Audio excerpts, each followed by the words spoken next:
ঘর শত্রু বিভীষণ দেখেছো? বা দুধ কলা দিয়ে কালসাপ পোষা জানো কি? জানো না তাই তো, আমি দেখাচ্ছি। প্রথমেই আগে ডব লুটে নেব। ডব থেকে আমি টুনটুন মাসির একটা লাড্ডু পেয়েছি, সেই লাড্ডুটা আমি ঘর সোজাসুজি করে ছুঁড়বো। গন্ধ না ছড়াতে ছড়াতেই লাড্ডু খেতে একটা ইঁদুর নেমে পড়েছে। বিষাক্ত লাড্ডুর গন্ধে একজন মারাও গিয়েছে। এরপর 2 নম্বরটাকে মারার জন্য তো আমি একাই কাফি, ওটাকেও আমি নরকে পাঠিয়ে দিয়েছি।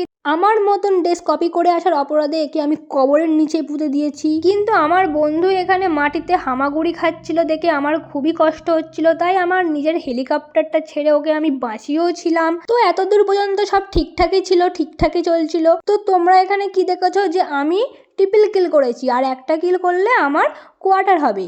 কিন্তু আমি পরে বুঝতে পেরেছি এই শকুনকে আমার রিভাইভ করাটাই ভুল হয়েছে। এইসব হচ্ছে ঘরের খেয়ে বাইরের মোষ তাড়ানো জিনিস। দেখো আমি এখানে লাস্ট বান্দারটাকে কত ড্যামেজ দিয়েছি, হেডও মারলাম, তবুও ও ফায়ার করা ছাড়ছে না, মেরে আমার কিলটাকে সেই নিয়েই নিল, মানে আমার কোয়ার্টারটা মারতেই দিল না।